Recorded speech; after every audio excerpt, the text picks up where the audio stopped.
Jadi Allah sendiri yang menyampaikan, bukan cuma sholat yang penting, semua bacaannya itu langsung didengar, langsung direspon, langsung dipersaksikan.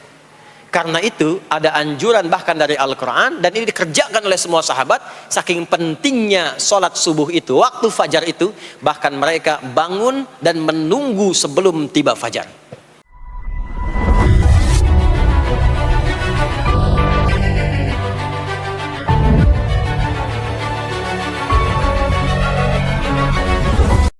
Ada apa di waktu subuh? Apa perbandingannya dengan waktu-waktu yang lainnya? Mengapa sebagian nama yang disematkan di dalam ibadah di waktu-waktu itu justru tidak sama dengan nama waktunya, tapi disebutkan dengan nama-nama yang berbeda? Zuhur kenapa dengan zuhur tidak nahar? Asar kenapa disebut asar tidak masa? Subuh kenapa disebut subuh dan ada dua nama dengan fajar? Ya, kenapa namanya dua? Itu yang coba kita hadirkan di pertemuan kajian kali ini.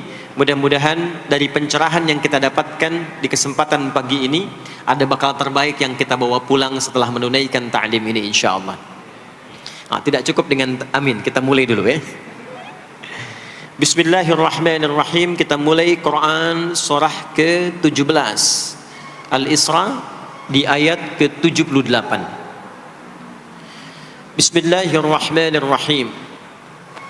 Aqimis salata liduluki syamsi ila ghasaqil laili wa qur'anal fajr.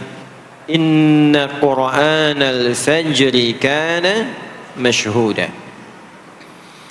Aqimis salat, tunaikan oleh kalian salat dengan sempurna, dengan benar.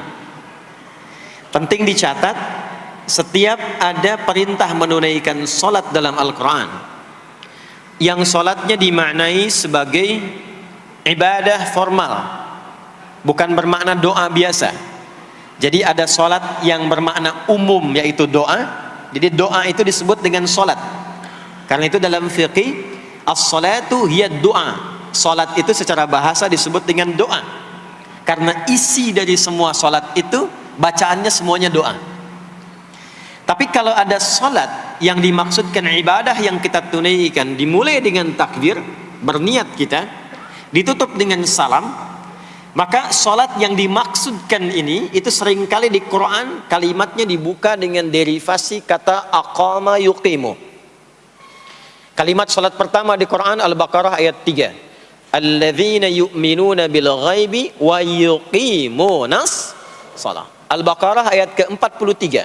Wa aqimus shalah wa atuz zakah. Selalu menggunakan aqama, yuqimu, yuqimuna, aqimi dan seterusnya. Termasuk di Quran surah ke-17 Al-Isra ayat 78. Aqimis salata, menggunakan kata aqim. Apa itu aqim?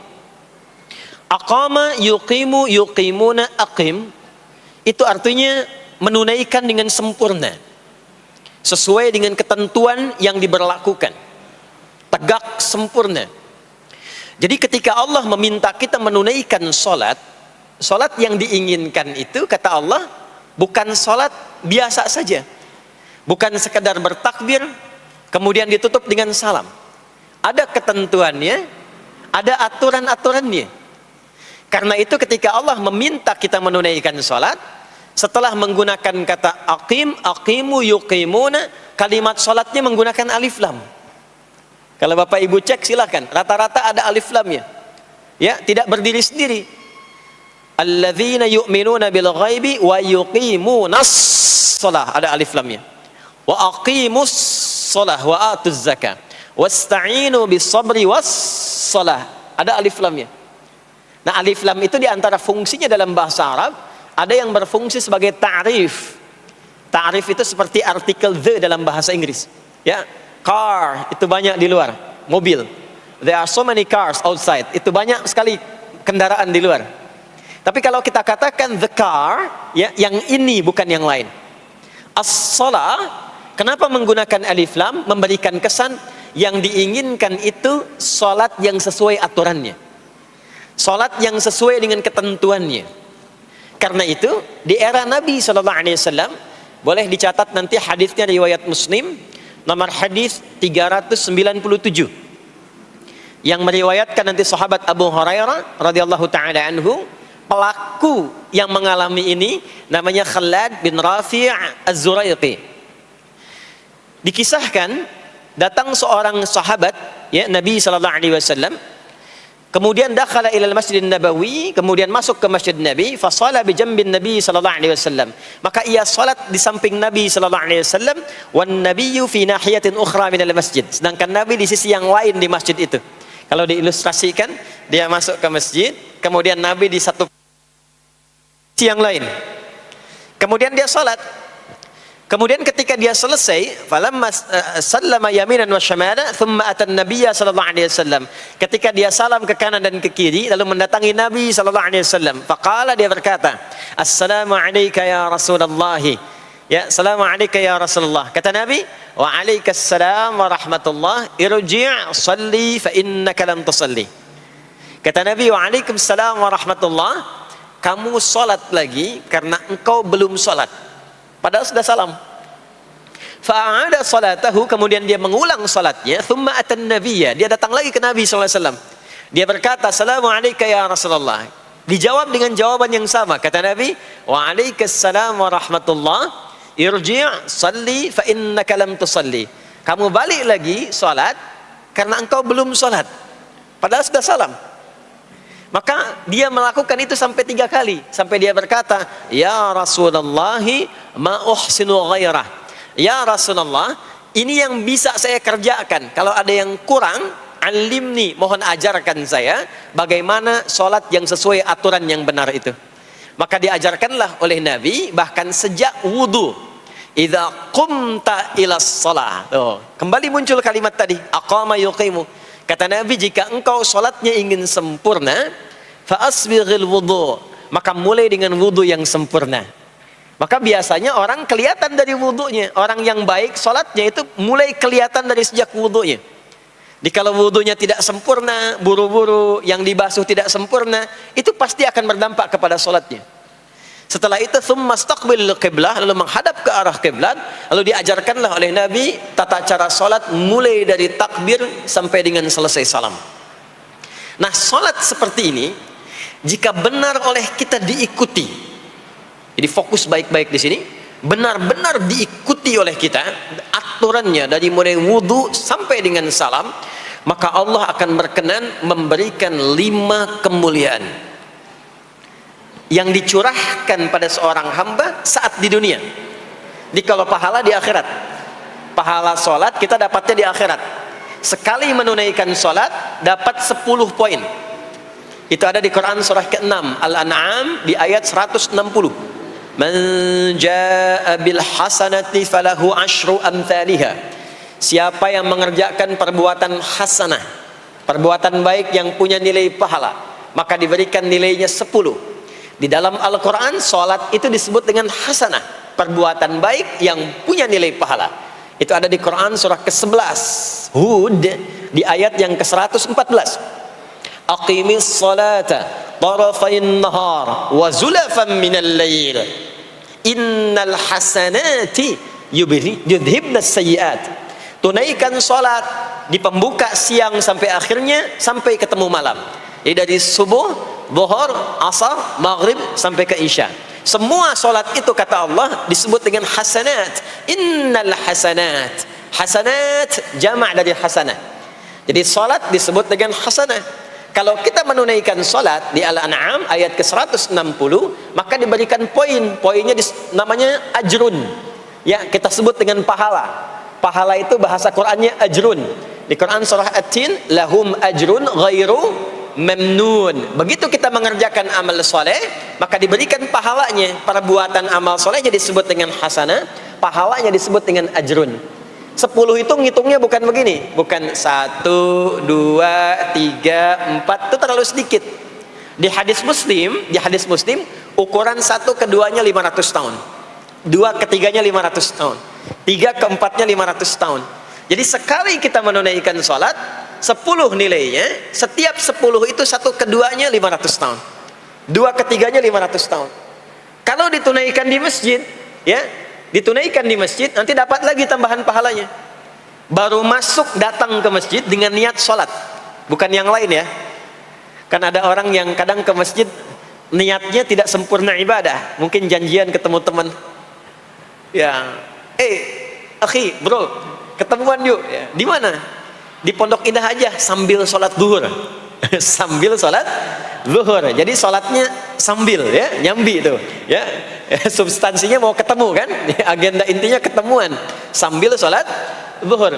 Nah, kalau kita niatkan mutlak untuk ibadah, apapun itu, mau sholat, mau baca Quran, mau i'tikaf, itu baru datang, baru menginjakkan masjid, masuk dengan kaki kanan, baru datang, itu sudah dicatatkan 25 kebaikan. Belum apa-ngapain. Jarak satu keduanya tadi 500 tahun, dua ketiga 500 tahun. Kalau dilakukan sholatnya berjamaah, maka dapat tambahan 27, kalikan 27. Sudah dapat 10 kali 27 berapa tuh? Ya, 270. Setiap satunya kalikan 500 tahun. Maka sholat di masjid itu bukan main-main. Itu kelihatannya nanti dua. Saat sakaratul maut, pahala itu ditampakkan. Jadi pahala itu bukan sekarang. Pahala itu saat kita pulang. Nanti begitu akan meninggal, ditampakkan itu. Ya, pahala yang telah kita kerjakan itu dalam bentuk amal yang diridhoi oleh Allah. Makanya orang-orang yang rajin beramal saleh, ya, hasanahnya banyak, itu hidupnya tenang. Karena dia merasa tenang, jiwanya pun tenang. Ketika pulang pun dia berada dalam ketenangan. Itu yang menjadikan dia kadang senyum. Ada orang yang akan meninggal itu senyum. Ya, sedang baca Quran, ada yang sedang duduk, ada yang sedang ngaji, ada yang sedang sholat. Saking tenangnya, panggilannya pun tenang.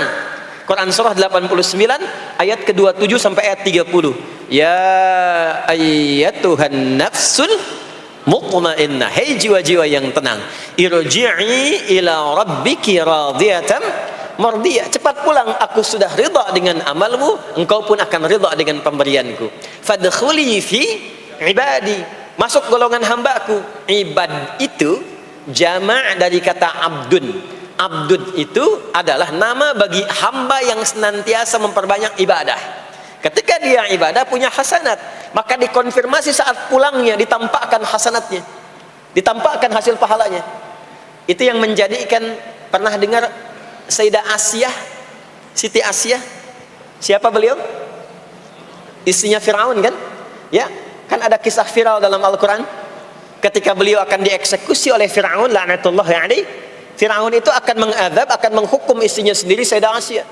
Ketika akan disiksa dan sudah diikat dalam tiang itu, akan disiksa, maka beliau berdoa, Siti Asiyah itu, dan doanya diviralkan di Al-Quran. Rabbi bnili indaka baitan fil jannah wa najjini min fir'auna wa amalih. Ya Allah, aku telah berislam, mempertahankan akidahku saat ini sampai dengan sekarang. Maka mohon ya Allah, berikan kepadaku anugerah di surga nanti, bangunkan satu istana di surga, dan selamatkan aku dari buruknya siksa Fir'aun, sehingga menjadi tanda bagi orang-orang yang akan beriman, bahwa beriman itu menyenangkan. Maka apa yang terjadi? Saat sakaratul maut itu ditampakkanlah oleh Allah istana di surganya, maka dia tersenyum. Dalam senyum itu Fir'aun kan gak ada imannya, jadi gak ada koneksinya. Maka mulai menghardik, kata Fir'aun, ini perempuan mau dieksekusi kok malah senyum. Dia nggak tahu kalau dalam keadaan itu surganya sedang ditampakkan, istananya ditampakkan.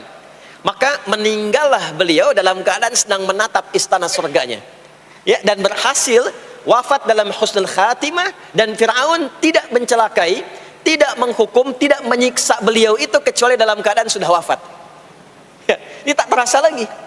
Itulah orang-orang yang saleh, orang-orang yang punya banyak hasanah, ditampakkan sakaratul mautnya, lalu dihisab, nanti baru dikonfirmasi. Maka sekarang diberitakan sebagai ilmal yaqin, saat sakaratul maut diperlihatkan sebagai ainal yaqin, saat masuk nanti ke surga dirasakan sebagai haqqul yaqin.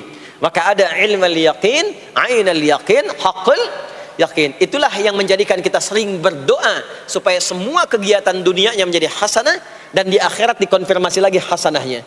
Ada di Al-Baqarah surah kedua di ayat ke-201. Wa minhum may yaqulu rabbana atina fid dunya hasanah wa fil akhirati hasanah wa qina adzabannar. Nah, perbuatan hasanah yang pertama itu salat.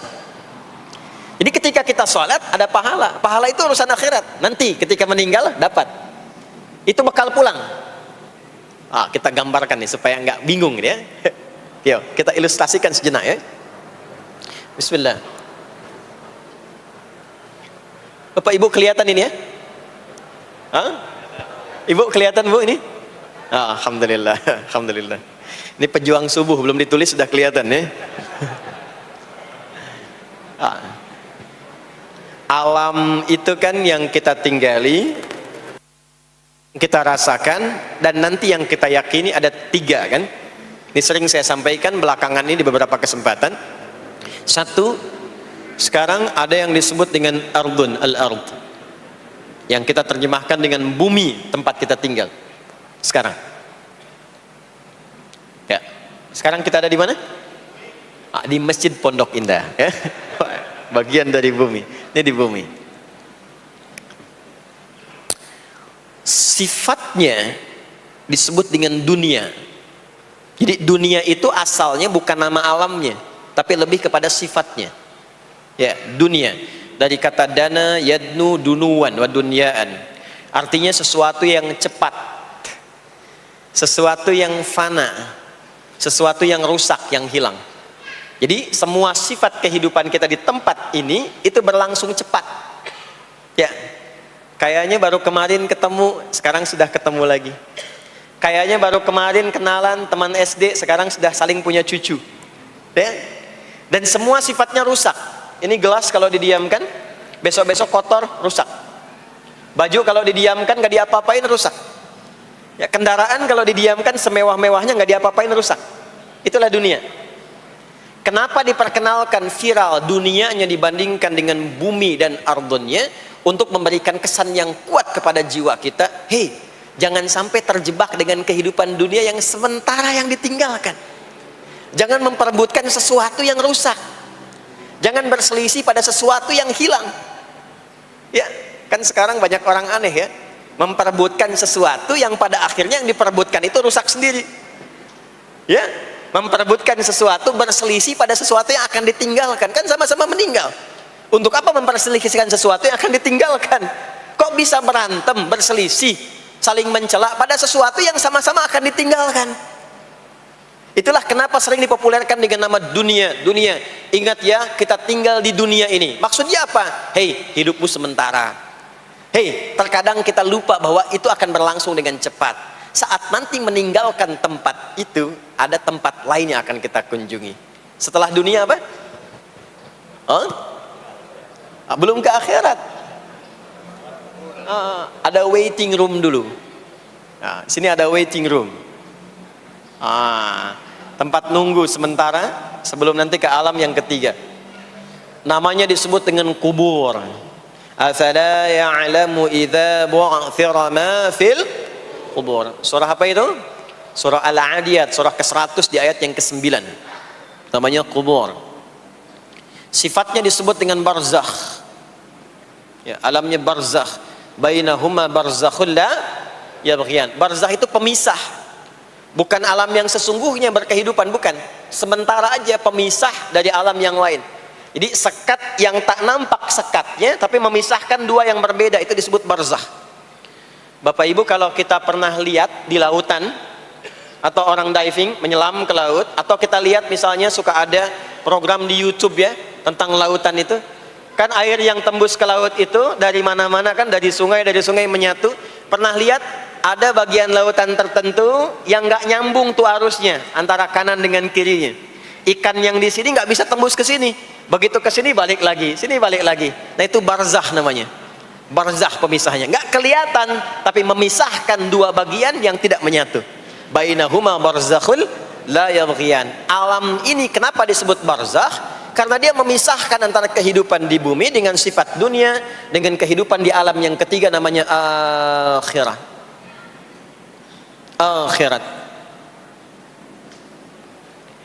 Kalau sudah ada taknya, ada akhir, ada akhirat. Kalau sudah ada taknya di ujung, itu artinya ujung sesuatu yang gak ada awal lagi setelah itu. Ya sudah berakhir di situ. Ya. Jadi kalau di sini meninggal, masuk ke sini. Di sini selesai, ke sini ke akhirat. Tapi kalau di akhirat ini ujungnya nggak ada meninggal lagi, ya, nggak ada wafat lagi, nggak ada meninggal lagi. Jadi nggak usah update status kalau di sini, statusnya akan abadi. Kalau di sini masih berpindah-pindah, ya, mau status apapun dunia akan ditinggalkan. Begitu selesai pindah ke sini. Di sini mulai sama, yang pejabat, yang pengusaha, pebisnis, ya, yang diplomat, yang macam-macam sampai ke sini mulai sama, almarhum. Nanti bedanya dihisab, begitu sampai sini statusnya akan diraih sesuai dengan amalan yang ada di sini. Nah, mohon izin, mohon maaf, kalau di sini yang semua kita kerjakan, aktivitas kita disebut dengan amal, pekerjaan kita yang melahirkan bekal itu, ya, maka tuntutannya cuma satu, amal saleh. Pastikan semua amal perbuatan yang kita kerjakan soleh. Soleh itu artinya dipandang baik oleh Allah, singkatnya begitu. Kalau makan dengan cara yang soleh, yang Allah senangi, minum yang soleh, berpakaian yang soleh, bekerja yang soleh. Maksudnya kalau Anda cari pekerjaan, cari yang dibenarkan oleh Allah. Jangan bekerja dengan korupsi, jangan bekerja dengan cara menyogok, jangan bekerja dengan mempopulerkan riba misalnya. Kalau makan yang saleh, jangan makan yang haram, jangan makan hasil dari pencurian, itu namanya saleh. Kalau kita kerjakan semua aktivitas kita, pekerjaan semuanya saleh, maka tadi dia akan punya nilai. Nilai itu yang disebut dengan hasanah. Ya. Hasanah ini punya poinnya yang disebut dengan ajrun, yang kita kenal dengan pahala, yang tadi saya terangkan. Nah ini hasanah, ajrun, hasanah ini yang ikut ke alam kubur nanti. Yang ininya tidak amalnya. Contoh gampangnya begini, saya tunjukkan. Ini ada minuman. Ya. Minum itu kan aktivitas standar, amal standar untuk menghilangkan haus. Siapapun bisa minum, mau yang beriman, mau yang belum beriman. Saya sering katakan belum beriman dengan harapan sama-sama beriman sebelum wafat. Ya, itu adabnya. Maka bagaimana cara minum ini supaya menjadi soleh? Kata Nabi di hadis Al-Bukhari, perhatikan, idza quddimat ta'amu, kalau hidangan disajikan, mau makanan mau minuman, khudh bi yaminika ma yalik, ambil dengan tangan kananmu, thumma sammillah aw iqra bismillahirrahmanirrahim. Maka sebelum diminum ucapkan bismillahirrahmanirrahim. Maka kalimat bismillahirrahmanirrahim itu yang akan menjadikan aktivitas minum menjadi hasanah. Dituliskanlah pahalanya, namanya ajrun. Minumannya itu selesai, itu masalah dunia. Hausnya hilang, keluar jadi kotoran, itu minumannya. Jadi gelasnya nggak ikut ke alam kubur. Ya, minumannya nggak ikut. Yang ikut apanya? Ini hasanahnya. Jelas sampai sini? Karena itu semua aktivitas yang kita kerjakan dalam berkehidupan itu pasti ada pedoman dalam Al-Quran dan hadis detailnya untuk membimbing semua aktivitas kita menjadi soleh. Pedoman itulah yang sering kita kenal dengan nama doa namanya. Nah, silahkan Bapak Ibu cek, tidak ada satupun di dalam Islam aktivitas yang dikerjakan kecuali bersanding dengan doa di dalamnya. Coba cek ya, bangun tidur sudah ada doanya? Sudah. Makan ada doanya? Berpakaian ada doanya? Dan kalau kita mau jujur, itu semua aktivitas doanya nggak sama.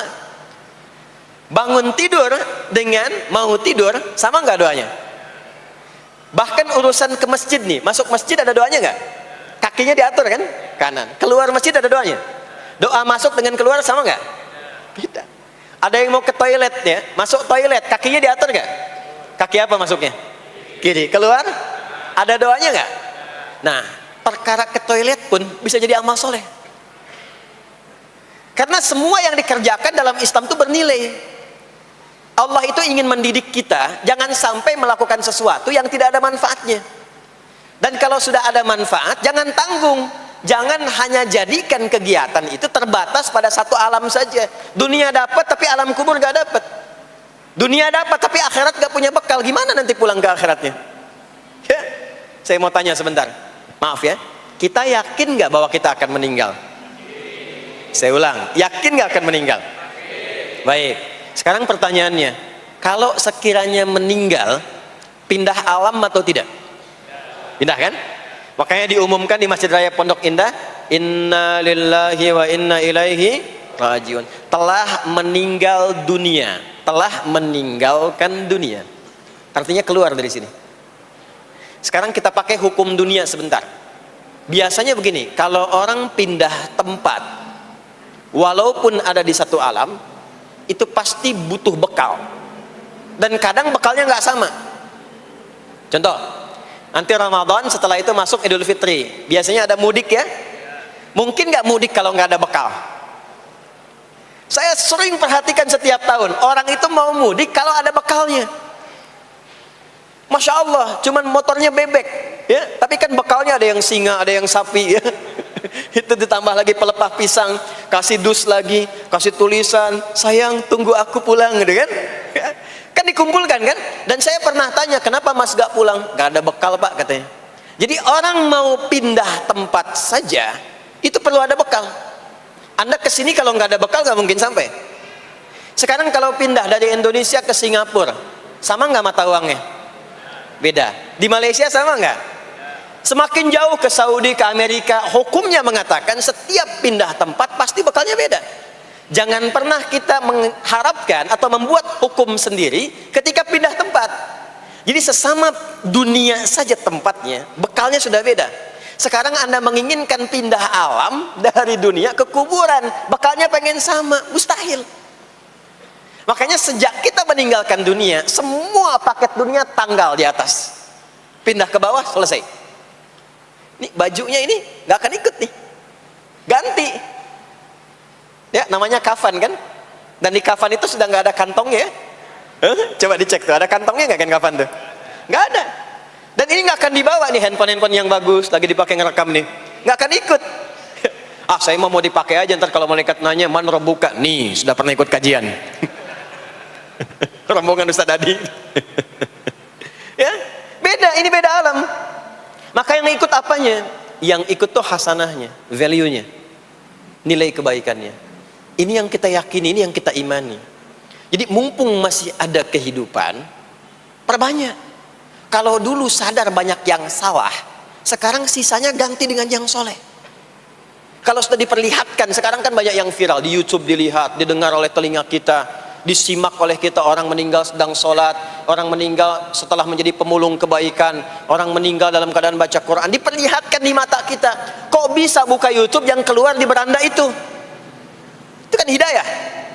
Jadi kalau sudah ditampakkan di depan mata, ya, didengar oleh kita, terlihat langsung, maka yang disadari salah yang dulu ganti dengan yang soleh sekarang. Kalau tidak kita lakukan, maka rugi kita saat pulang. Ini yang dimaksud surah ke-103. Wal asr innal insana lafi khusr illa alladhina amanu wa amilus salihat, amal saleh. Nah, ini nanti yang dibawa pulang ke sini. Ya, sini. Nah, bagaimana melatih supaya semua kegiatan kita itu jadi soleh? Gimana latihannya? Karena nggak mudah untuk melakukan itu. Belum tentu bangun itu langsung soleh, itu belum tentu.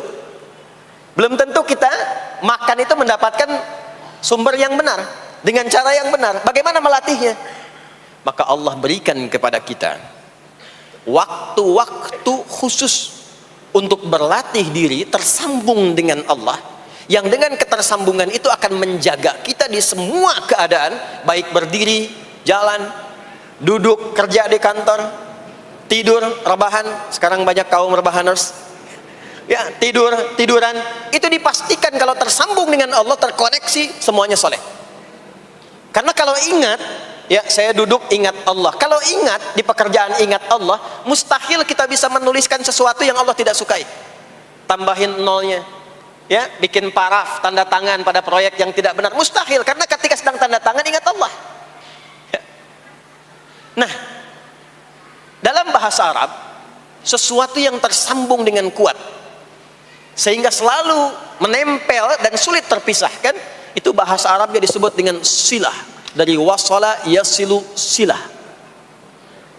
Ibadah yang melatih kita untuk terus tersambung sehingga ingat pada Allah di setiap keadaan, yang dengan ingat itu menjadikan otomatis amal perbuatan kita ingin dipastikan diridhoi dan disukai oleh Allah sehingga berubah menjadi soleh. Ibadah yang melatih kita untuk mendapatkan itu disebut dengan sholat namanya. Sholat. Makanya sholat disebut sholat bukan hanya mengandung unsur doa, tapi latihan yang Allah berikan kepada kita untuk mengoneksikan diri kita sehingga dalam semua kegiatan kita ingat Allah. Itu yang dimaksud di Quran surah keempat An-Nisa di ayat ke-103. Ya. Fa idza qadaytumus salata, maka jika Anda telah tuntas mengerjakan salat, fadhkurullah. Ciri orang yang berhasil salatnya adalah dia mampu mengoneksikan dirinya dengan Allah. Makanya kalau sudah selesai salat, kita sudah ingat Allah. Nah, kalau belum ingat Allah, diminta coba ingat lagi. Selesai salat, jangan buru-buru meninggalkan tempat kita salat. Ingat dulu, sambungkan dulu, sehingga saat keluar dari tempat kita salat sudah ingat Allah. Bahasa Arabnya mengingat Allah itu disebut dengan zikir, zikrullah. Karena itu salat disebut dengan zikir. Buka Quran surah ke-20 Thaha ayat ke-14. Saya nggak akan keluar dari Quran hadis sehingga nggak bisa didebat. Nggak bisa didebat. Anda nggak bisa debat karena ini bukan pikiran, karena ini Quran dan hadis. Quran surah ke-20 Thaha ayat ke-14. Innani anallahu la ilaha illa ana fa'budni wa aqimis salata lidzikri. Salat disebut dengan zikir. Zikir itu artinya ingat. Makanya tadi saya katakan di awal, salat itu melatih kita supaya ingat Allah. Karena itu ketika kita salam, assalamualaikum warahmatullahi wabarakatuh, assalamualaikum warahmatullahi wabarakatuh, belum ingat kita kepada Allah, maka diminta zikir pasca salat. Setelah salat ada zikir kan? Dan zikir pertamanya apa?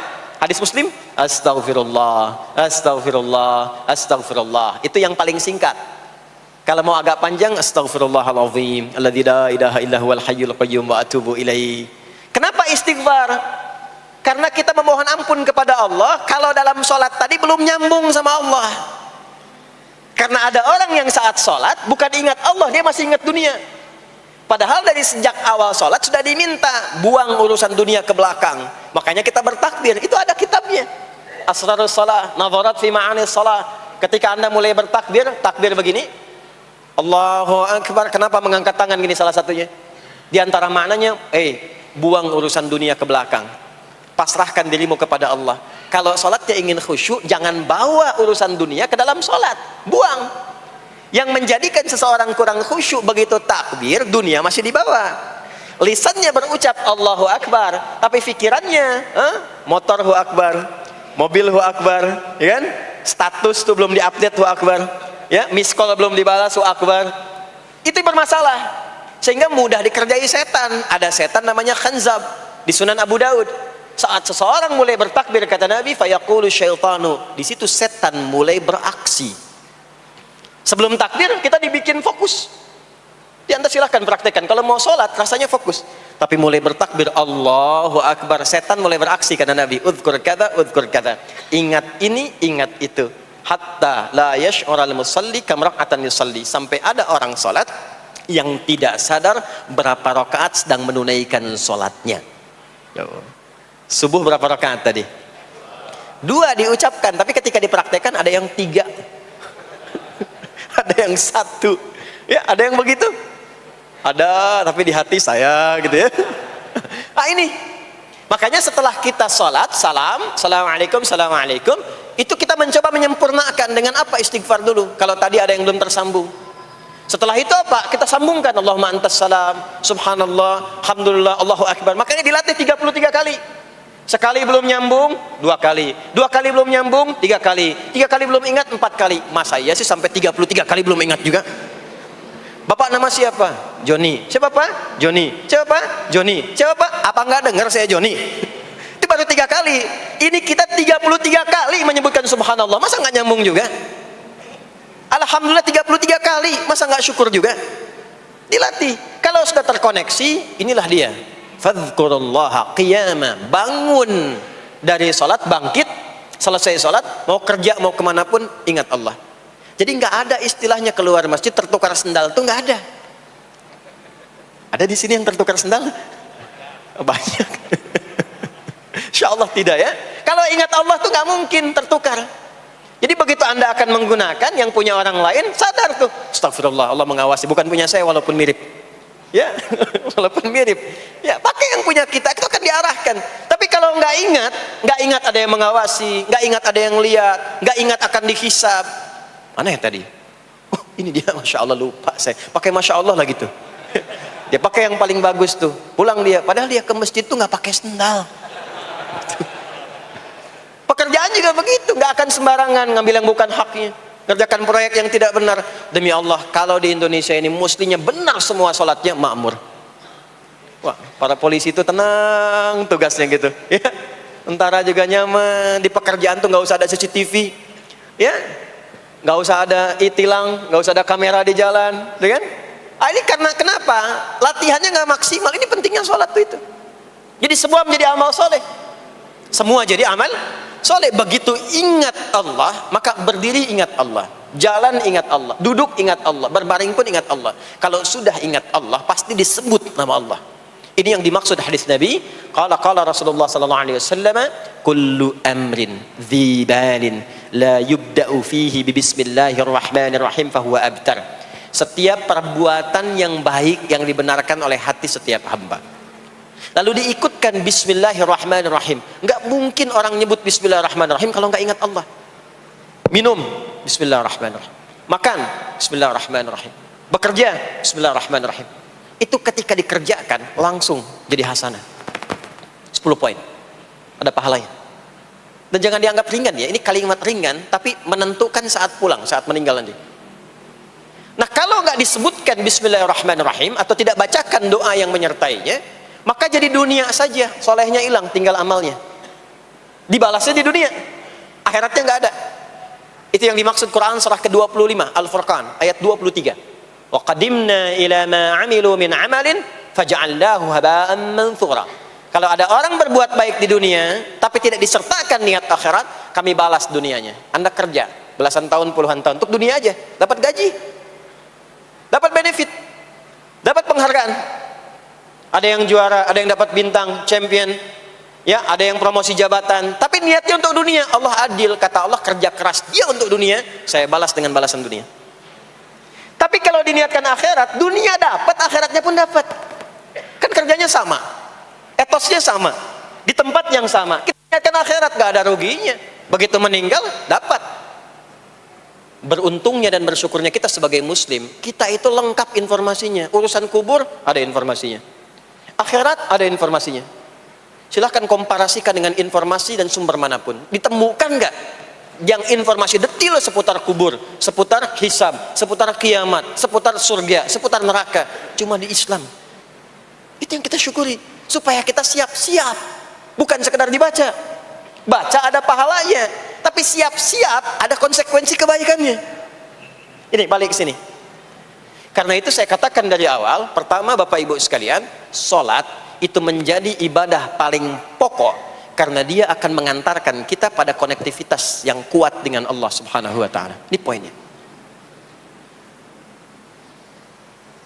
Kalau sudah nyambung dengan Allah, bukan cuma jadi amal soleh. Orang-orang yang tersambung dengan Allah di semua aktivitas kehidupannya, maka akan mendapat jaminan langsung dari Allah Subhanahu wa taala yang memudahkan semua urusan hidupnya. Mudah sukses, mudah bahagia, mudah tenang. Semua kemudahan yang kita raih dalam konteks kebahagiaan, ketenangan, kesuksesan itu kalau digabungkan semua maknanya, berubah katanya menjadi falah. Apa namanya? Falah. Falah itu bahagia, sukses, nyaman. Kalau dibuka kamus English Arabic misalnya, falah itu bahasa Inggrisnya success and happiness. Bukan cuma bahagia, bahagia dan sukses. Bukan cuma sukses, karena ada orang sukses belum tentu bahagia. Saya sering tanya yang ini nih, dan biasanya para ibu yang juara menjawabnya itu. Ya, pilih mana? Kaya tapi gelisah, atau miskin tapi tenang? Miskin tapi tenang. Sukses tapi gelisah, ya, atau miskin tapi tenang. Sukses tapi tenang, ya. Sukses dan bahagia. Nah, sukses dan bahagia itu bahasa Arabnya falah. Ini poinnya. Falah. Nah, sekarang coba kita dengar baik-baik. Cek telinganya masih ada nggak tuh? Cek telinga masih ada nggak? Setiap hari, di setiap pergantian waktu dalam sehari. Pergantian waktu sehari itu ada 5. Dari mulai subuh, ke siang, zuhur, ke sore, asar, mau habis sore menjelang malam, maghrib, muncul malam, isya. Itu setiap hari 5 kali berganti waktu diperdengarkan oleh Allah. Hambaku, kamu harus bahagia. Hambaku, kamu harus sukses. Apapun pekerjaanmu, sukses. Apapun aktivitasmu, harus bahagia. Harus senang, harus tenang. Falah. Kuncinya apa? Salat. Diperdengarkanlah hayya 'alas shalah. Diperdengarkan di telinga kita. Telinga bahasa Arabnya udhun, jamaknya adzan. Maka kalimat yang diperdengarkan 5 kali sehari itu disebut dengan adzan. Dan satu-satunya lafaz yang diperdengarkan 24 jam di muka bumi ini tak pernah berhenti. Makanya setiap tempat terjadi perbedaan waktu sholat. Ya, di sini tadi subuhnya jam berapa? 4.13, 12, 49, 4.10. Terjadi perbedaan pendapat tentang waktu subuh. Ya, ini menandakan bahwa bukan dari tempat yang sama. Saya di Bekasi tadi 49, 4:09, sini 4:13. Jadi setiap detik, setiap menit ini adzan, sana adzan, ini adzan, sana adzan, terus bersautan. Dan kalau kita dengarkan sedunia itu dari beda waktu, 24 jam diperdengarkan. Hayya 'alas shalah, ayo salat. Kenapa pasti salat ya Allah? Hayya 'alal falah. Dengar tuh baik-baik kata Allah. Salat akan mengantarkan engkau pada kebahagiaan. Salat mendekatkan engkau pada kesuksesan. Salat mengantarkan engkau pada kedamaian. Makanya kalau orang salat pasti tenang hatinya. Kalau nggak percaya silakan. Salat itu diantara manfaatnya mendatangkan ketenangan. Salat mendatangkan kesuksesan. Karena itu, salat bukan hanya ibadah yang diwajibkan pada umatnya Nabi Muhammad SAW saja, tidak. Semua nabi dan rasul yang pernah bertugas di bumi itu semuanya salat dan meminta umatnya salat. Hanya memang kita yang paling sempurna menunaikannya, caranya. Ya, dulu umat nabi-nabi lain juga salat. Contoh, Nabi Musa salat. Nanti diviralkan di Quran surah ke-20 Thaha ayat 14. Nabi Isa alaihi salam yang paling dekat ke Nabi Muhammad 600 tahun sebelum Nabi lahir, itu salat. Beliau salat. Diviralkan di Quran surah 19 Maryam ayat 31 sampai 33. Ya, sampai ke 33-nya wa ja'alani mubarakan aina ma kuntu wa awsani bis shalah. Salat. Siapa lagi? Nabi Zakaria. Nabi Zakaria itu kapan beliau mendapatkan berita gembira akan punya anak? Saat salat. Jadi berdoa, masuk ke mihrabnya Maryam, melihat Maryam punya banyak keistimewaan, maka beliau salat di mihrabnya itu. Di Quran surah ketiga Ali Imran ayat 38 sampai 39. Hunalika da'a Zakaria rabbah qala rabbi habli min ladunka dzurriyyatan thayyibah innaka sami'ud du'a. Turun jawaban, fanadathul malaikatu wa huwa qa'imun yusalli fil mihrab anna Allah yubashshiruka bi Yahya. Jadi Nabi Zakaria itu dapat berita akan punya anak namanya Yahya saat salat. Di salat itu kalau dikerjakan bisa berdampak pada percepatan terkabulnya doa. Minta apapun dijawab sepanjang maslahat. Makanya nanti untuk umat Nabi Muhammad jangan tunggu, panggilan salatnya adalah panggilan langsung dari Allah. Minta, punya masalah apa? Aku selesaikan kata Allah. Di salat itu bukan main-main, bukan beban, bukan sekedar kewajiban, tapi kewajiban yang dipaksa untuk membahagiakan kita. Kalau Allah nggak sayang, nggak akan disuruh salat. Pak, Bu, itu panggilan salat. Perhatikan panggilan pertamanya, Al-Baqarah ayat 45. Wasta'inu bis sabri was salah. Kata Allah, hei hambaku, kalau engkau punya masalah, sabar dulu, terima. Karena aku titipkan masalah itu kepadamu untuk meningkatkan kualitas hidupmu, bukan ingin membebanimu. Dan tidak mungkin aku uji engkau dengan masalah itu kecuali engkau mampu mengatasinya. La yukallifullahu nafsan illa wus'aha. Nah sekarang bawa itu lewat sholat, minta solusi kepada Allah. Terima dulu dengan sabar. Setelah itu belajar untuk meningkatkan kualitas hidup, dan bawa lewat sholat, minta solusi. Ternyata saat kita menunaikan sholat Itu diperintahkan oleh Allah. Minta, punya masalah apa? Makanya kita katakan, begitu Allah perintahkan wasta'inu bis sabri wassalah. Hei, kalau punya masalah terima dengan sabar, minta tolong, minta solusi kepada Allah lewat salat. Maka ketika kita minta, kita robah kalimatnya dari wasta'inu, kata perintah, menjadi bentuk permohonan, fi'il mudhari. Iyyaka na'budu wa iyyaka nas. Itu ketika Anda mengucapkan iyyaka na'budu wa iyyaka nasta'in, fikihnya begini, ucapkan di lisan, hadirkan dalam hati dan pikiran kita masalah apa yang sedang kita rasakan. Minta kepada Allah solusinya. Minta. Jadi bukan sekedar diucapkan. Karena hadis qudsinya berbunyi begini. Hadis qudsinya. An Abi Hurairah radhiyallahu ta'ala anhu qala, qala Rasulullah sallallahu alaihi wasallam, qala Allah azza wa jalla, Allah berfirman. Saya langsung saja ke bagian kalimat iyyaka na'budunya. Idza qala al-'abdu, kalau seorang hamba berkata dalam salatnya, iyyaka na'budu wa iyyaka nasta'in, ya Allah, sekarang hamba salat kepadamu, ibadah hanya kepadamu, seperti yang kau perintahkan. Maka hamba memohon kepadamu, ya Allah, seperti yang kau janjikan. Wa iyyaka nasta'in. Lalu hadirkan dalam benak kita, ya Allah, engkau maha tahu sebelum hamba ungkapkan. Hamba punya persoalan ini. Mohon kepadamu, ya Allah, hilangkan semua masalah itu. Berikan hamba solusi yang terbaik. Berikan hamba keberkahan darimu. Itu sekilas hadir dalam jiwa kita. Maka apa yang terjadi? Qala Allah azza wa jalla, dijawab kalimatnya itu, hadza baini wa baina 'abdi wa li 'abdi ma sa'al. Ini perjanjian antara aku dengan hamba-Ku. Kalau hamba-Ku benar salatnya sampai kalimat ini, apapun yang dia mintakan sekarang, aku akan kabulkan. Sepanjang itu ada maslahat untuk dirinya. Dicontohkan itu oleh Nabi Zakaria. Beliau itu minta saat berdiri, Pak, bukan saat sujud. Dimulai dari berdiri. Nanti akumulasinya saat sujud. Itu berdiri aja, kalau benar mintanya dikabulkan. Tidak menunggu selesai sholat. Dan ada fikihnya, nggak sembarangan, ada fikihnya nanti. Ada fikihnya, ya, ada tuntunannya. Alhamdulillah. Poinnya adalah sholat itu solusi. Makanya jangankan Nabi yang tadi saya sebutkan, Nabi Ismail, itu saking pentingnya sholat, wasiat beliau yang diviralkan di Al-Quran untuk semua keluarganya, sholat. Ada di Quran surah 19 Maryam ayat 55. Wa kana ya'muru ahlahu bis salah. Kata Allah, dan tercatat Ismail itu pernah berwasiat meminta semua keluarganya, hei, sholat. Jadi kalau kita mau urut sampai ke atas, semua sholat.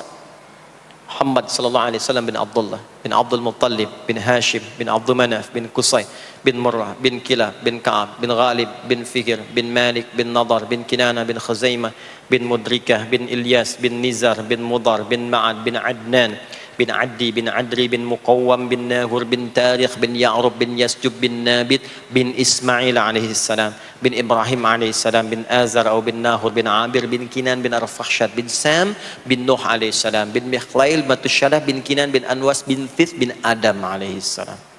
Semua salat. Coba ulangi itu. Semua salat. Para nabi salat, para rasul salat. Anda bukan nabi, bukan rasul, nggak mau sholat dan pengen mudah hidupnya, pengen masuk surga Firdaus lagi, Anda sehat. Jadi ini pentingnya sholat itu bukan cuma kewajiban, tapi diwajibkan, dipaksa dengan wajib itu supaya bahagia, supaya falah. Makanya kalau ada panggilan azan, cara memahaminya ini falah. Oh, ini solusi saya di sini nih, kebahagiaan saya ada di sini, kesuksesan saya ada di sini. Ya, makanya ketika dipanggil oleh muadzin, hayya 'alas shalah, labbaik, siap saya. Di sini. Ini poinnya. Nah, saya sambungkan kembali, ya. Ketika seseorang dilatih lewat salat dan sudah mulai tersambung dengan Allah Subhanahu wa taala, maksudnya ingat Allah, tertatalah semua aktivitasnya. Maka berubahlah lewat salat ini, lewat latihan ini, semua kegiatannya berubah, didorong menjadi amal soleh.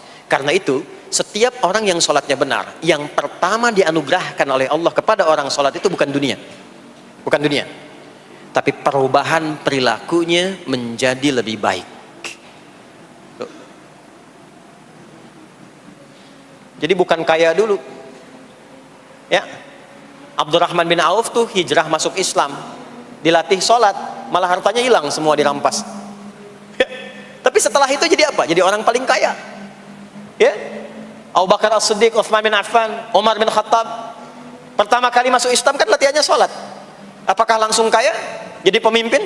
Jadi diplomat? Amr bin As bisa ekspedisi dari Afrika Utara sampai ke Syam? Tidak. Yang diberikan apa?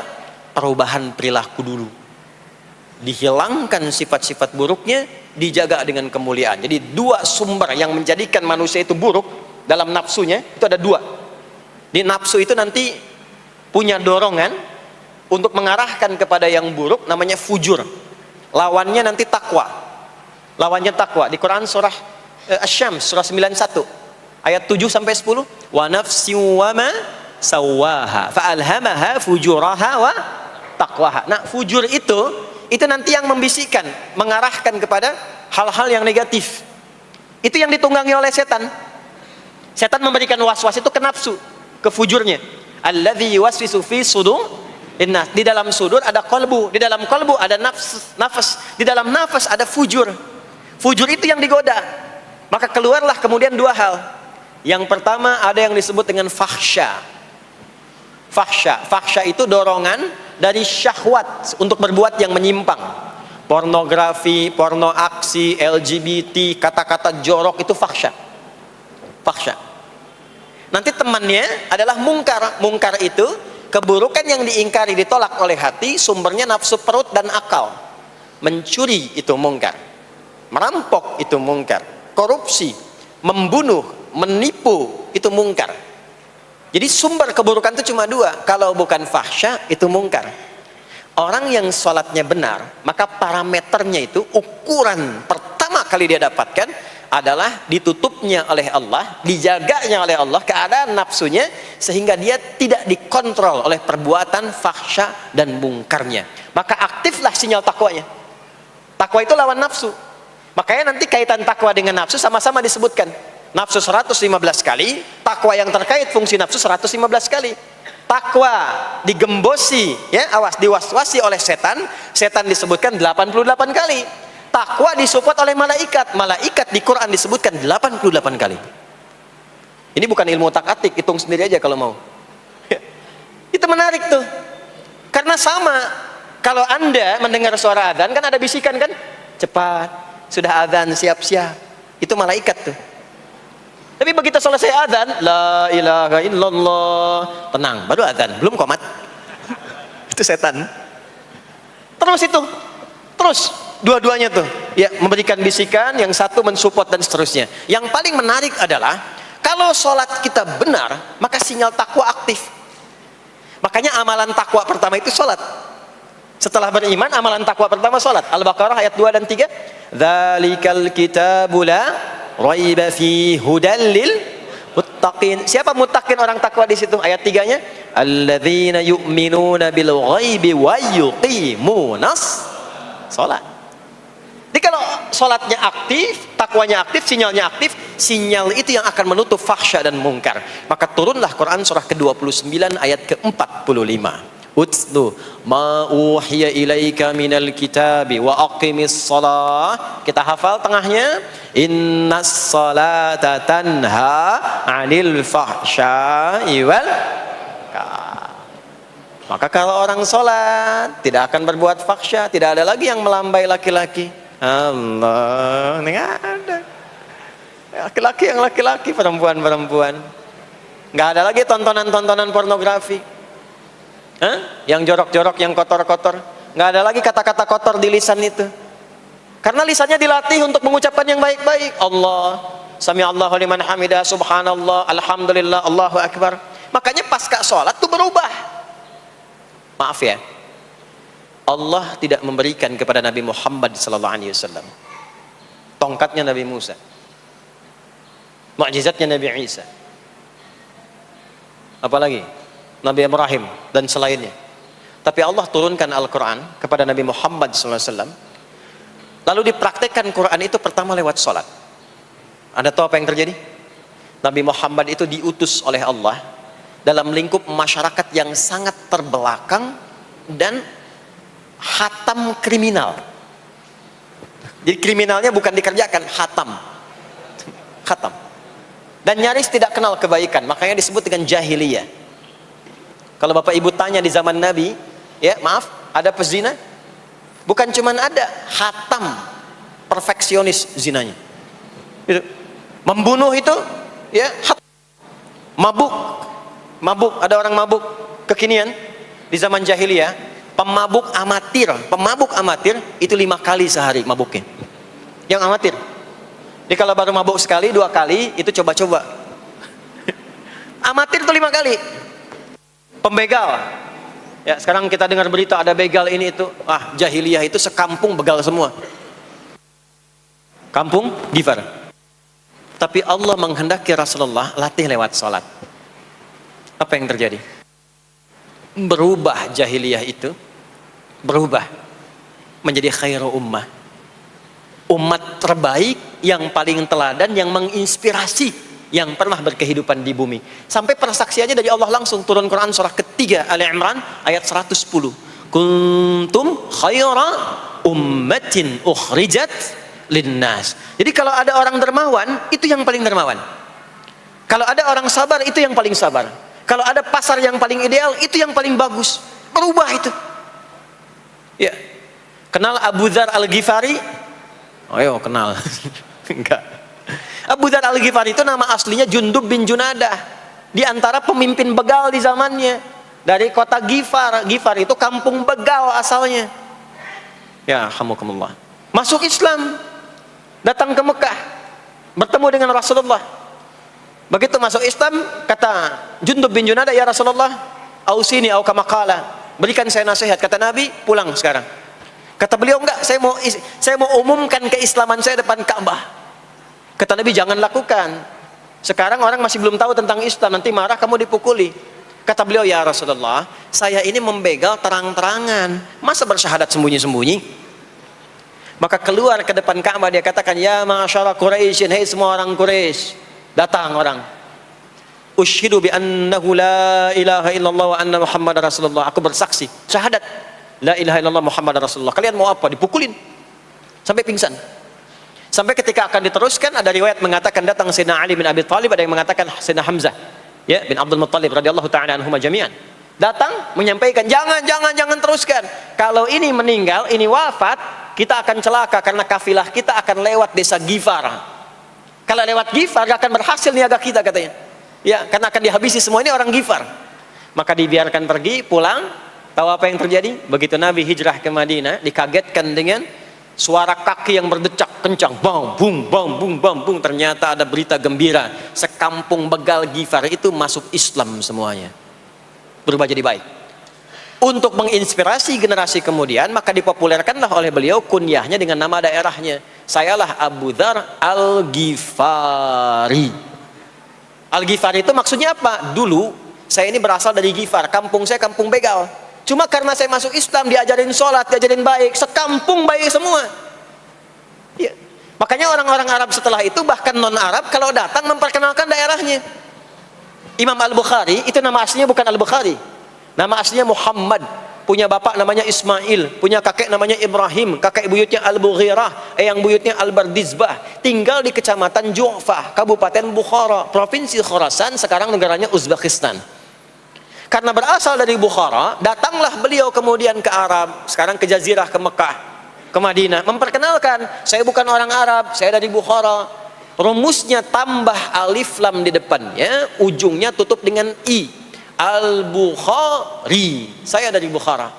Diperkenalkan, maksudnya apa? Islam sudah masuk ke tempat saya, orang-orangnya sudah baik, orang-orangnya sudah khusyuk. Itu memperkenalkan. Orang tua kita Syekh Yasin dari Padang, maka diperkenalkan Syekh Yasin Al-Padangi. Syekh Ahmad Khatib dari Minangkabau, Syekh Ahmad Khatib Al-Minangkabawi. Syekh Abdul Somad dari Palembang, Syekh Abdul Somad Al-Palembangi. Syekh Nawawi dari Banten, Syekh Nawawi Al-Bantani. Ya, nanti ada Pak Ghafur dari Pondok Indah, ya, Masjid Raya Pondok Indah, datang ke Mekah umrah haji, ana Ghafur al Masjid Raya al Pondok Indahi, gitu. Itulah salat. Jadi salat itu merubah keadaan kita lebih baik. Itulah sebabnya kenapa 5 waktu, karena Allah inginkan di setiap waktu kita jadi orang baik, di setiap waktu kita bahagia, setiap waktu selesai persoalan. Datang masalah subuh, ya, antara subuh ke zuhur kan ada masalah tuh. Nggak mungkin ada orang dari subuh ke zuhur nggak punya masalah, tuh nggak mungkin. Tuh wajahnya udah kelihatan tuh. Ya, makanya kita datang ya menghadap kepada Allah, minta diselesaikan, minta diberikan taufik, sujud kita. Diberikanlah solusi. Zuhur ke asar ada masalah, datang saat asar. Asar ke maghrib punya masalah, datang. Makanya semua ulama dulu seperti itu. Al-Bukhari itu menuliskan kitab sahihnya itu 16 tahun. Setiap satu hadis akan ditulis, sholat dulu. Sholat dulu. Begitu tenang, nyaman, baru tuliskan. 16 tahun. Itulah sholat. Nah, dari sekian waktu yang 5 kali itu, ada waktu yang spesial. Waktu spesial inilah yang ingin saya bahas, yang tadi disampaikan dalam pengantar sambutan. Jadi ini inti yang mau saya katakan. Ini barusan muqaddimah tuh. Barusan muqaddimah. Baik. Kan kita sholat berapa kali sehari? Kita hitung. 1, subuh. 2, zuhur. 3, keempat, yang kelima, isya. Berapa jumlah rakaatnya? 17. Baik ya. Itu nomor telepon untuk koneksinya. Koneksi kita dengan Allah nomornya catat ya. 24434. Ya. Kalau ditanya berapa nomor koneksi dengan Allah? 24434. Subuh 2, zuhur 4, asar 4, maghrib 3, isya 4. 5 waktu kan? Baik.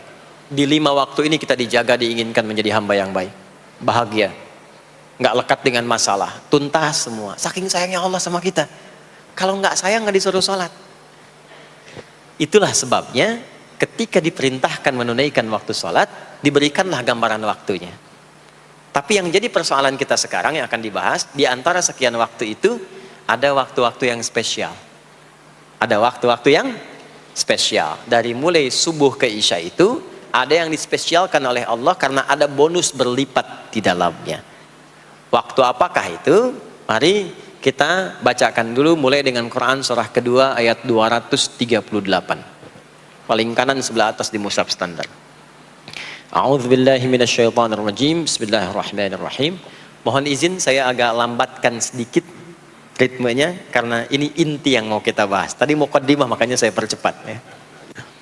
Hafizu 'alas salawati was salatil wusta wa qumu lillahi qanitin.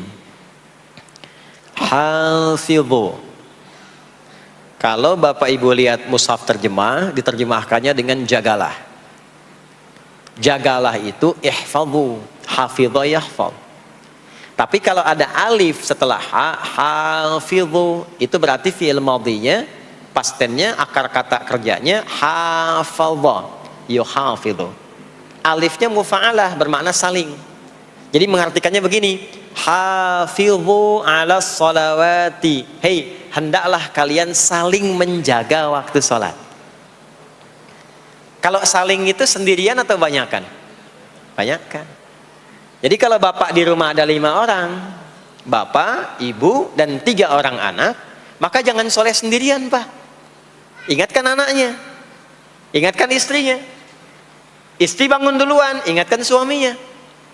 Makanya waktu sholat itu, maaf, jangan cuma disandarkan pada azan yang kita dengar di masjid, harus hafal. Bahkan nanti gini, di Quran surah keempat ayat 103 itu, di ujung ayatnya, itu ada penanda ciri standar orang beriman. Maaf, kita tanya dulu nih, kita beriman tidak hari ini? Halo, beriman? Hati-hati ya, karena kata Nabi ada yang subuh beriman, sorenya sudah kufur tuh. Ya, yusbihu mu'mina wa yumsi kafira. Hati-hati ya. Yuk, apa ciri orang beriman tuh? Iman itu konfirmasinya bisa didapatkan satu melalui suara adzan. Adzan itu sama dengan penanda waktu sholat.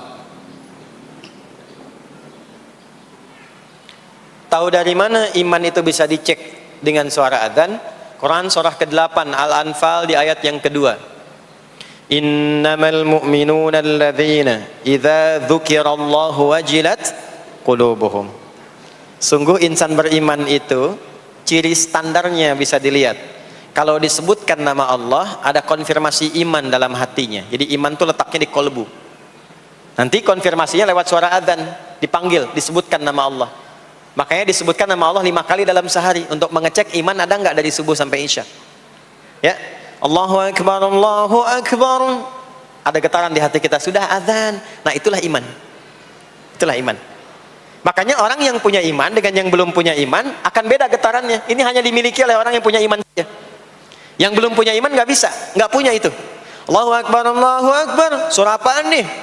Toanya kencang banget, ya. Tapi kalau orang beriman, Allahu Akbar, Allahu Akbar, ya Allah sudah azan. Itu konfirmasi itu. Nah, nanti semakin tinggi imannya, bahkan ada yang orang sudah menunggu sebelum tiba waktunya. Tadi subuh jam 4:13 di sini. Ada yang nunggu dari jam 3, padahal belum dipanggil. Ya, masya Allah. Di Bekasi 4:09. Allahu Akbar, Allahu Akbar. Azan. Ingat dia. Nah, itu ciri beriman. Cuman imannya standar. Jadi bukan iman yang kuat. Standar. Kuat belum, lemah tidak. Allahu Akbar, Allahu Akbar. Jam 4:09. Jam 3 sudah bangun. Nunggu itu. Iman yang kuat. Masya Allah. Ada yang baru subuh dan nunggu isya. Tunggu. Kuat. Ada yang sudah qomat, sudah la ilaha illallah, belum kepanggil, dipanggil 4:09, dia baru bangun jam 9:04.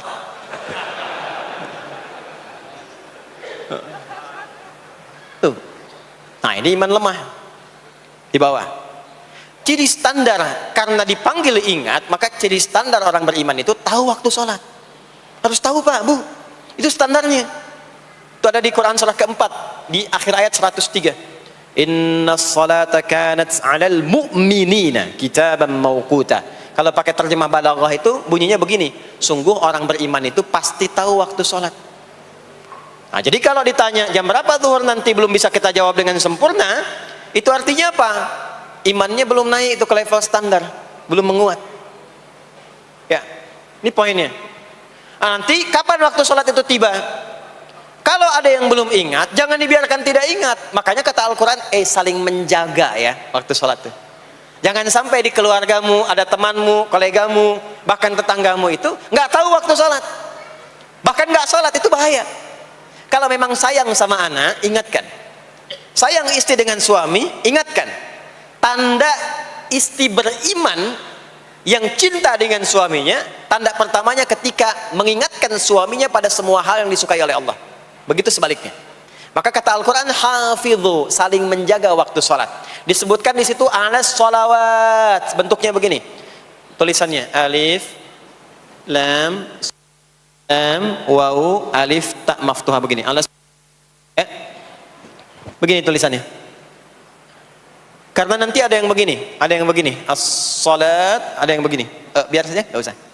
Ada yang begini, tak marbutah.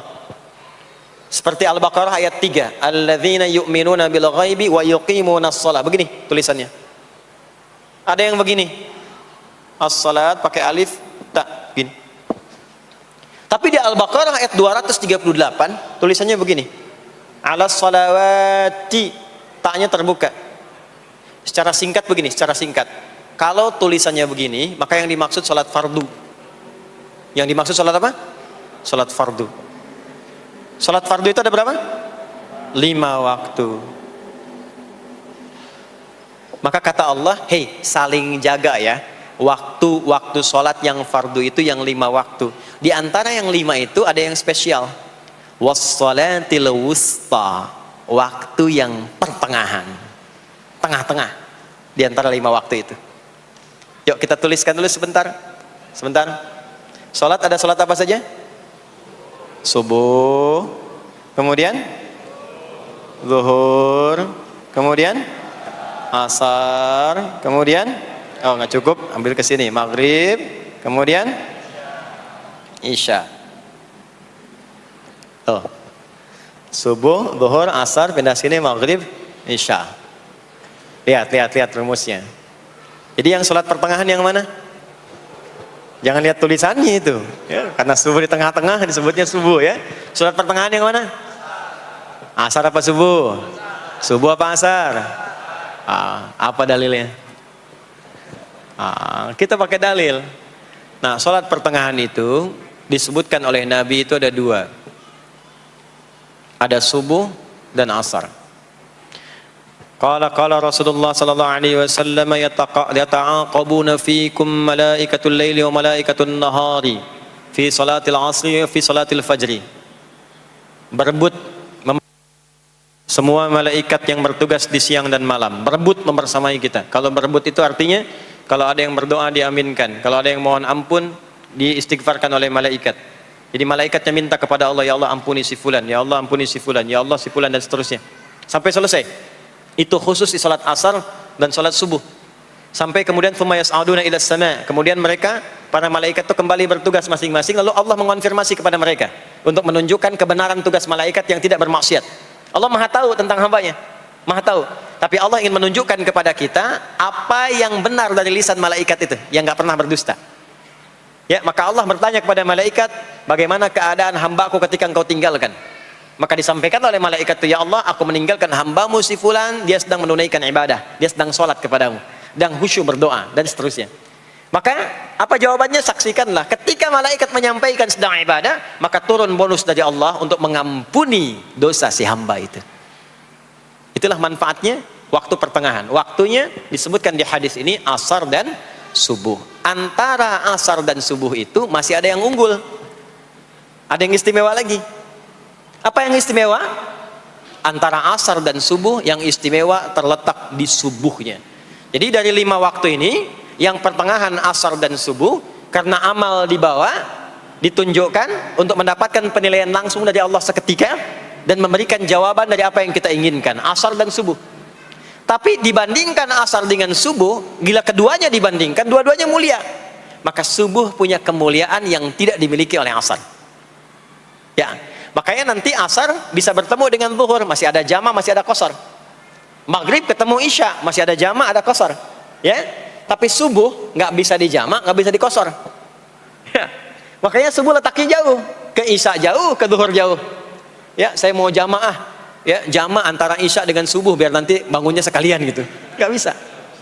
Ya, maghrib masih bisa dijama dengan isya, isya di qasar dari 4 jadi 2. Maghrib gak bisa dikosor karena 3 gak mungkin jadi 1,5. Ya, zuhur udah 2, masa mau dikurangin lagi? Subuh udah 2, gak mungkin dikurangi lagi. Maka dari itu subuh menyendiri sendiri. Nah, ada apa kemuliaan di subuh itu? Maka turunlah Quran surah ke-17 ayat 78 yang tadi saya bacakan di awal. Aqimis salata liduluki syamsi ila ghasaqil lail. Sampai sini zuhur sampai isya. Dulu kisyamsi tergelincir matahari itu zuhur. Sampai ghasaqil lail tiba malam itu isya. Lalu ditutup ujungnya wa qur'anal fajr. Khusus untuk subuh itu ditambahkan selain salat ada bahasa Quran di Quran sendiri. Khusus untuk subuh redaksinya ditambahkan dengan Quran. Apa itu Quran? Halo, apa itu Quran? Kalau tidak tahu cepat katakan wallahu a'lam. Apa itu Quran? Wallahu a'lam. Ada Quran, ada Al-Quran. Ada Quran, ada Al-Quran. Kalau yang disebut Al-Quran itu mutlak firman Allah. Dari mulai Al-Fatihah sampai An-Nas. Ini yang terdapat di dalam mushaf ini, di 2 jilid ini. Ya, itu Al-Quran. Kalau disebutkan Quran tanpa alif lam, maka yang dimaksudkan bacaan secara umum. Apakah itu Al-Quran, doa, istighfar, semua bacaan itu Quran. Kemuliaan sholat subuh itu dimulai sejak waktu fajar, matahari mulai keluar sinarnya untuk membelah gelapnya malam, itu sinarnya disebut dengan fajar.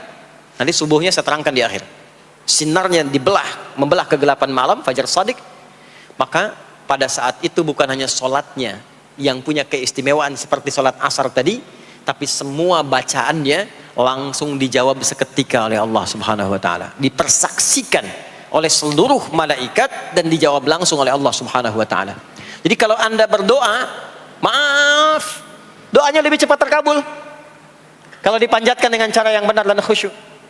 Kalau Anda istighfar, langsung dijawab. Kalau kita baca Quran, pahala langsung dituliskan berlipat. Itulah kemuliaan waktu fajar. Jadi Allah sendiri yang menyampaikan, bukan cuma sholat yang penting, semua bacaannya itu langsung didengar, langsung direspon, langsung dipersaksikan. Karena itu ada anjuran bahkan dari Al-Quran, dan ini dikerjakan oleh semua sahabat, saking pentingnya sholat subuh itu, waktu fajar itu, bahkan mereka bangun dan menunggu sebelum tiba fajar. Maka disitulah muncul kemudian tahajud, maka muncullah kemudian istighfar sebelum waktu subuh. Ya, ada amalan, ini saya mau kasih rahasia ya, tapi tolong jaga, ini antara kita saja di sini ya, rahasia. Ada waktu sebelum subuh cuman 15 sampai 20 menit kurang lebih. Ingat ya, kalau dikonversi sekitar 15 sampai 20 menit waktunya. Namanya waktu sahar. Sahar, jamaknya ashar. Jamak itu karena setiap hari oleh Allah dikasih itu. Sahar, jamaknya ashar. Rahasianya di mana? Bapak Ibu, ini waktu yang paling cepat untuk terkabulnya doa. Anda mau minta apa saja, hadisnya qudsi. Ibadi, kata Allah, hambaku, siapapun yang bermohon sekarang aku kabulkan, yang minta aku berikan. Wa man istaghfara li ghafartu lah. Siapa yang minta ampunan, istighfar, aku ampuni dia sekarang juga. Baik, Bapak Ibu, begini saya tanya nih, kalau ditawarkan minta apa saja diberi, ya, terus minta ampun juga diampuni, pilih mana? Minta apa saja diberi, mau minta apa saja, atau mau minta ampunan istighfar, pilih mana? Jujur aja, kalau ada proyek nilainya 100 miliar, ya, ada utang 1 miliar belum ditutup, terus suruh minta apa saja diberikan, pilih mana? Minta 100 miliar, potensi dikabulkan, atau minta diampuni dosa, pilih mana? Pilih salah satu, nggak usah dua-duanya. Oh, ada tawaran dikasih 100 miliar atau diampuni dosa, pilih mana? Ampuni dosa. Pelan banget ya. Kata ibu kalau bisa dua-duanya gitu. Coba, kalau ada rumus begini, Anda disuruh memilih apakah dunia dan seisinya atau memilih ampunan Allah, maka pilih ampunan Allah. Karena nanti ada rahasia yang kedua. Banyak rahasia ini. Ada rahasia istighfar. Istighfar itu kalau sudah menyatu dengan jiwa kita, sudah terbiasa, maksudnya biasa istighfar, dan jadi karakter, jadi kebiasaan. Bukan hanya pasca sholat, di mobil istighfar, di kantor masuk istighfar, sudah kebawa, udah refleks itu. Faidah keutamaan untuk orang yang rajin istighfar itu ada dua. Satu, diampuni dosanya oleh Allah, yang cirinya nanti akan dijaga dari maksiat. Ya, bukan maksum, karena maksum itu untuk para nabi, untuk para nabi dan rasul. Manusia nggak ada yang maksum selain nabi dan rasul. Maksudnya apa? Diberikan petunjuk oleh Allah untuk menjaga diri, sehingga ketika dosanya diampuni, dia nggak berbuat dosa itu lagi. Mata biasa melihat yang tidak baik, tobat, diampuni dosa mata itu, cirinya adalah mata nggak senang lihat yang nggak baik lagi. Itu dosa mata diampuni, ciri tobat diterima. Maka istighfar itu menggugurkan dosa-dosa dan menjaga kita dari perbuatan salah. Yang kedua, orang yang sudah terbiasa beristighfar, itu doa cepat dikabulkan, bahkan sebelum ia memintanya dan memohonkannya. Di sebelum melafazkannya, itu bisa terjadi Allah sudah mengabulkannya. Itulah kemuliaan istighfar. Nah, orang-orang yang istighfar, menunggu waktu datangnya fajar, itu mendapatkan kemuliaan langsung dari Allah, sampai dikatakan di Al-Quran, disebutkan sebagai orang-orang yang akan menghuni taman surga yang sekarang sedang beraktivitas di dunia. Itu ada di Quran surah ke-51 ayat 15 sampai 18, yang istighfarnya di ayat 18. Ya, jaminan surganya ayat 15, 16, 17-nya tentang tahajud. innal muttaqina fi jannatin wa 'uyun akhidhina ma atahum rabbuhum innahum kanu qabla dhalika muhsinin. 17-nya kanu qalilan minal laili ma yahja'un, bahkan nunggu waktu sahar, nunggu subuh, tahajud dulu.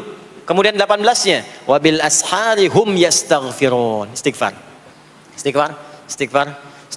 Sampailah tiba dia waktu fajar subuh. Ya.